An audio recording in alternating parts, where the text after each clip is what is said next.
In today's video, I'm going to teach you how to make a branch protected in GitLab. If you want to prevent accidental changes to an important branch, like your main development branch, GitLab makes that easy with protected branch settings. In this walkthrough, I'll show you exactly where to find that option inside your project. Start by going to the GitLab homepage and signing in if needed. Once you're on the main GitLab screen, look over to the left-hand navigation menu. This is where GitLab organizes access to your projects, groups, and other tools. From the left navigation, click on Projects. This will open your Projects area where you can browse the repositories you have access to. If you work across multiple projects, take a moment here to make sure you're selecting the correct one, since branch protection settings apply at the project level. Next, click on your project to open it. In this example, the project shown is a sample project, but you'll want to choose the repository where you want to protect a branch.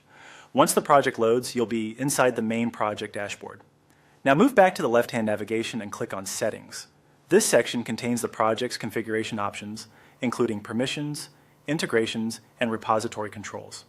If the menu is collapsed, you may need to expand it to see all available options clearly. Inside Settings, click on Repository. This opens the repository settings page, which is where GitLab keeps controls related to branches, tags, pushes, and other source code management features. This is an important area for maintaining a safe and structured workflow, especially when multiple people contribute to the same codebase. Once you're on the repository page, scroll down until you find the Protected Branches section.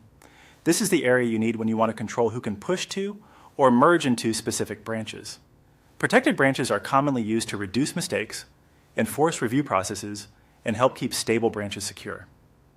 At this point, you've successfully reached the Protected Branches area in GitLab.